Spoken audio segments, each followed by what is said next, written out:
ኦንሊ ጂሰስ ቤተክርስቲያን ወይም ሐዋርያዊት ቤተክርስቲያንን የምትመቱበት ዲስሚስ የምታደርጉበትን 10 ነጥቦችን እንሰጣቸዋለን። ተከታተሉ።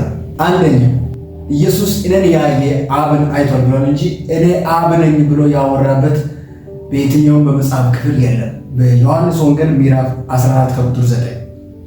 ሁለተኛ ይህ ውሃ ጥምቀት ምሳሌ ሆኖ አሁን ያድነናል ይላል እንጂ ከዘላለም ሞት ያድነናል ተብሎ የተጻፈ የለም። የውሃ ጥምቀት ከዘላለም ሞት ያድነናል ተብሎ የተጻፈ በየትኛው መጽሐፍ ክፍል የለም። ይሄን ስጡ ብላችሁ ጠይቁ።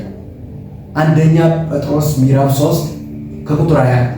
ሶስተኛ ሰው ከውሃና ከመንፈስ ካልተወለደ በቀር የእግዚአብሔር መንግሥት አይወርስም ብሏል እንጂ ያልተጠመቃችሁ የእግዚአብሔር መንግሥት አትገቡም የተባለ የለም። መወለድና መጠመቅ አንድ አይደለም። ዮሐንስ ወንጌል ምዕራፍ 3። አራተኛ በብሉይ ኪዳንም በአዲስ ኪዳንም ሰዎች የሚድኑት በእምነት ነው። ዕብራውያን መጽሐፍ ምዕራፍ 11 ከአብርሃም ጀምሮ የዳኑበትን መንገድ ሲተነትን እምነትና እምነት ብቻ እንደሆነ ይናገራል። ሮሜ መጽሐፍ ምዕራፍ 4 ከቁጥር 1 ጀምሮ ማየት ይቻላል። አምስተኛ ከኢየሱስ ጋር አንድ ለመሆን የምንጠመቀው በውሃ ሳይሆን በመንፈስ ነው። ገላትያ መጽሐፍ ምዕራፍ 3 ከቁጥር 27 እስከ 28፣ ሮሜ መጽሐፍ ምዕራፍ 6 ከቁጥር 1 እስከ 6 የሚናገረው በአንደኛ ቆሮንቶስ ምዕራፍ 12 ከቁጥር 13 ላይ ያለው ሐሳብ። ስድስተኛ ብዙ አይነት ጥምቀቶች እንዳሉ መጽሐፍ ይናገራል። ዕብራውያን መጽሐፍ ምዕራፍ 6 ከቁጥር 1 እስከ 2 ባለው ብዙ ጥምቀቶች ይላል። ተመልከቱ። የውሃ ጥምቀት አለ፣ የመከራ ጥምቀት አለ፣ የእሳት ጥምቀት አለ፣ የመንፈስ ቅዱስ ጥምቀት አለ። 4 አይነት ጥምቀቶች አሉ እና ብዙ ጊዜ እነሱ የውሃ ጥምቀት ያድናል ብሎ ሲያወሩ የትኛውን ጥምቀት ነው? የውሃ ጥምቀት ያድናል ካሉ የውሃ ጥምቀት ከዘላለም ሞት ያድናል ተብሎ የተጻፈው የትኛው ነው? በየት ክፍል አለ? አሳቢ ብላችሁ መጠየቅ ትችላላችሁ። መመለሳችሁ ቄስም ቢሆን መመለሳችሁ። ሰባተኛ ሐዋርያነት የጸጋ ስጦታ ነው እንጂ ለማንኛውም ሰው ዝም ብሎ የሚሰጥ አይደለም። በአንደኛ ቆሮንቶስ ምዕራፍ 12 ከቁጥር 29 ላይ ሁሉ ሐዋርያት ናቸው ይላል። ስለዚህ ሁሉም ሐዋርያት ሊሆኗቸው። ነገር ግን በሐዋርያዊት ቤተክርስቲያን የሐዋርያዊትን እምነት የተቀበለ ሰው ሁሉ ሐዋርያ ነው የሚባለው። አፖስቶሊክ ይባላል። ይህ መጽሐፍ ቅዱሳዊ አይደለም። ሁሉ ሐዋርያት አይደለም፣ ሁሉ ነቢያት አይደለም። ሐዋርያነት የጸጋ ስጦታ ነው እንጂ ለማንኛውም ሰው ዝም ብሎ የሚሰጥ አይደለም። ኢየሱስ ክርስቶስን ብዙ ሰዎች ሲከተሉ ነበር። ቢያንስ እሱ ሴት ከ120 እስከ 500 ሰዎች ነበሩ በሱ ጋር። ከነሱ ውስጥ ግን ኢየሱስ ክርስቶስ ሐዋርያ አድርጎ የሾማቸው 12 ብቻ ነበር።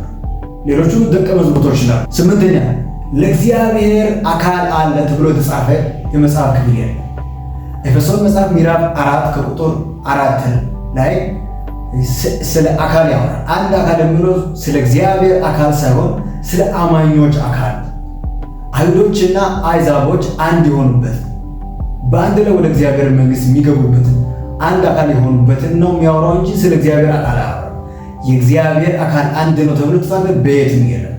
ይሄንን ስለ አይሁድና ስለ አሕዛብ መጽሐፉ እንደሚያወራ ኤፌሶን መጽሐፍ ምዕራፍ 2 ከቁጥር 11 እስከ 2 ያለው ማየት እንችላለን።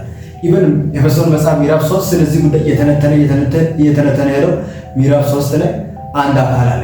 እሱ ስለ አይሁድና ስለ አሕዛብ ነው እንጂ ስለ እግዚአብሔር አካል አይደለም። ዘጠነኛ እምነት አያድንም ተብሎ ተጻፈ። የሚያድነን እምነት እያለ ወደ ውሃ ነው የሚሮጡት። መጽሐፍ ሲናገር በሱ የሚያምን ሁሉ የዘላለም ሕይወት እንዲኖረው እንጂ እንዳይጠፋ እግዚአብሔር አንድያ ልጁን እስኪሰጥ ድረስ ዓለሙን እንዲሁ ወዷልና ይላል። ዮሐንስ ወንጌል ምዕራፍ 3 ከቁጥር 16 ላይ። ኤፌሶን መጽሐፍ ምዕራፍ 2 ከቁጥር 8 ላይ ደግሞ ጸጋው በእምነት አድኗቸዋል ይላል። ስናምን ጸጋው በእምነት ያድናል። ሌላው ደግሞ ዮሐንስ ወንጌል ምዕራፍ 1 ከቁጥር 12 ላይ ለተቀበሉት ሁሉ በስሙ ለሚያምኑት ግን ለእነርሱ የእግዚአብሔር ልጆች ሆኑ ዘንድ ስልጣንን ሰጣቸው ይላል። አስረኛውና የመጨረሻው ደግሞ ሐዋርያቶች ብዙ ጊዜ ሲናገሩ አብ የሆነው ወልድ የሆነው መንፈስ ቅዱስ የሆነው ኢየሱስ ነው ይላል። እንደዛ የሚል መጽሐፍ የለም። በመጽሐፍ በየትኛው ክፍል እንደዛ አይ። ነገር ግን በሁለተኛ ዮሐንስ መልእክት ምዕራፍ 1 ላይ እንዲህ ይላል፣ ከአብና ከአብ ልጅ ከኢየሱስ ክርስቶስ ጸጋና ሰላም ለእናንተ ይሁን። ስለዚህ ኢየሱስ ክርስቶስ የአብ ልጅ እንደሆነ ይናገራል እንጂ አብ ልጅ ሆኖ እንዴት አብ ይሆናል ብለን እናወራለን። ስለዚህ ይህን ማወቅ አለን። እነዚህ 10 ነጥቦችን ይዘን በኦንሊ ጂሰስ ፊት ከቆምን መመለስ አይችሉም፣ ምንም ማውራት አይችሉም። አፋቸውን ታዘጋላችሁ።